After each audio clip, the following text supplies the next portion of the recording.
I have been trying to think of a proper first video for the channel on my end, and as such today we'll be discussing the hero on the beach theme from Old English poetry and Dark Souls 2.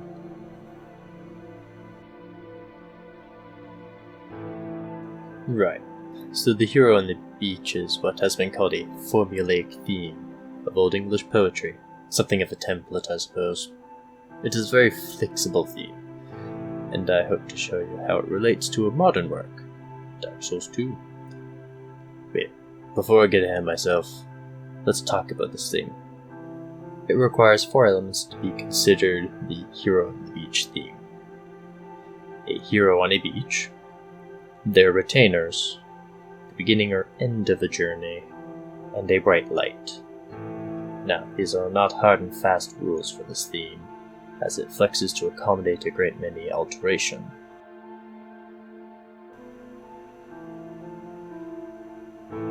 As Richardson mentions,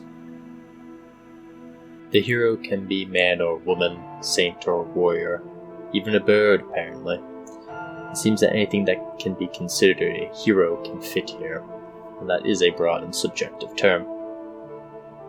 Remember, we believe ourselves the hero in the Dark Souls games. Or Bloodborne. Anyway. The beach is similarly flexible.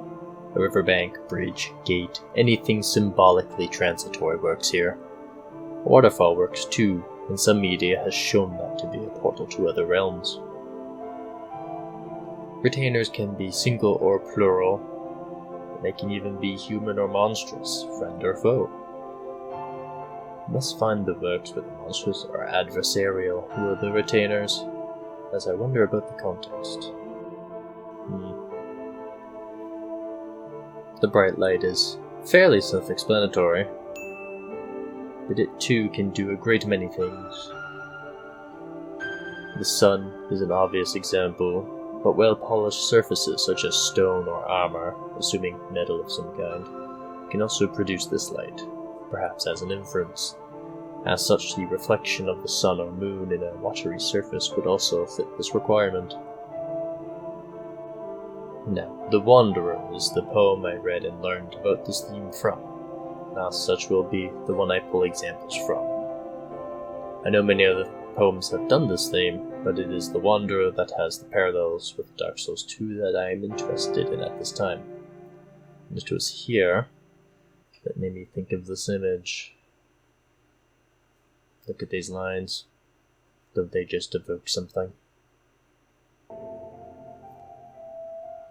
This is a part of the introduction to Dark Souls 2, where who that becomes the player character makes their way to the ruins of some great kingdom.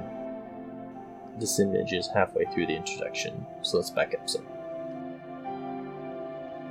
Let's find out if this was a coincidence.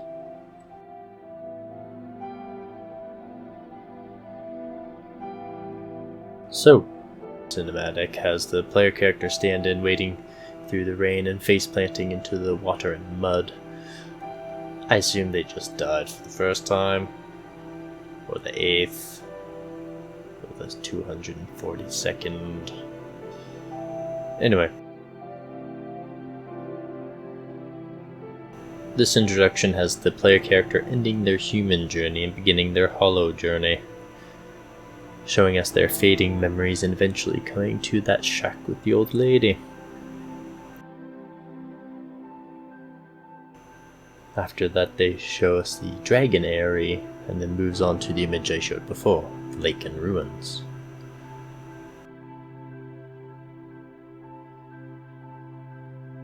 The moon is barely visible, yet the landscape is brightly lit. The lantern on the boat and later the bright bugs on the tree all fulfill the bright light requirement. The protagonist of a tragedy then sees the moon, bright and red, just before the music swells and they walk towards the now open doors and into the swirling pool below. The ruins and swirling vortex become the beach, the transitory place of the cinematic, and it presumably drops the player off into the transitory place in-game, where the gameplay begins. Things betwixt. In this place, Between Places fulfills all of the criteria for the Hero on the Beach theme by itself. The player characters present still, and when they rise, the camera immediately pans toward the opening of the cave wall, from which bright light pours in. As for retainers, I suppose the ladies in red would classify as that, although if monsters and enemies can be enough for a scholar of Old English, then I'm sure the ogres and kobolds, and later falconers, would be enough here. As such, the journey's beginning happens twice, once when the player creates their character, and another when the player leaves things betwixt. And you may think that this is all, but no. Dark Souls 2 must really love this theme, because there is one more place this theme is all too prevalent not to discuss. Majula. Majula is an interesting case of this theme, and honestly at the start of the game it doesn't have much going for it at first glance.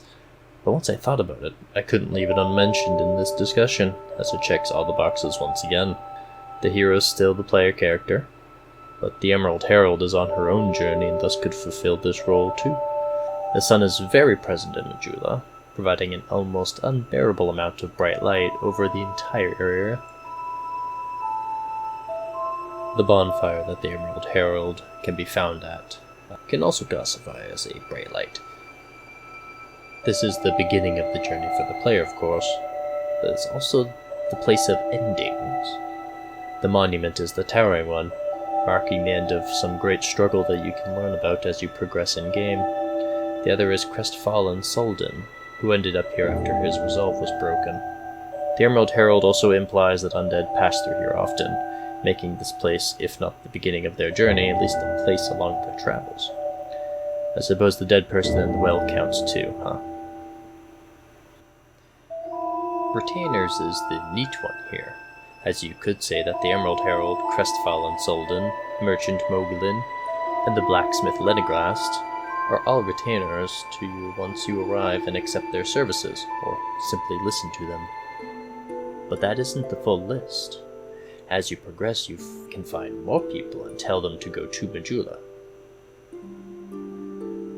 An early addition to the town is Melentia, another merchant, as well as Carhillion of the Fold, and Lycia of Undel, and they teach sorcery and miracles respectively to you. Once you have a specific item, you can free Rosabeth of Melfia, who can teach you pyromancy. Kale, Cloan, and Gilligan each do things that help. Well, Gilligan's there, at least. Basically, each person in Majula becomes your retainer, someone to help you on this journey. I mean, in The Wanderer, all of the retainers of the hero are dead, which is technically true for yours as well. They did die, but they came back. And there you have it. Majula also checks all of these boxes for this theme. Actually, thinking about it further, it seems like the hero of The Wanderer is reflecting on their life, reliving memories, and the poem seems to think ahead towards the afterlife. Dark Souls 2, in contrast, has your character losing their memories and their self through the hollowing process, and seems to rebuke the idea of an afterlife, or if this is it, then it is much worse than life, especially as a hollow. The afterlife isn't something that is really touched upon.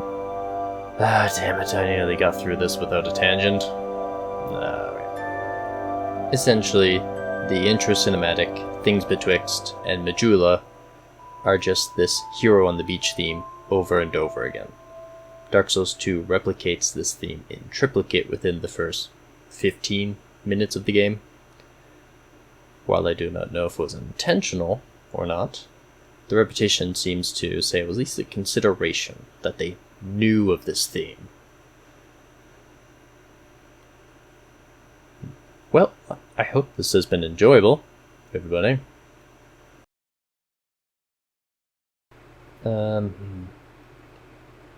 How does one outro?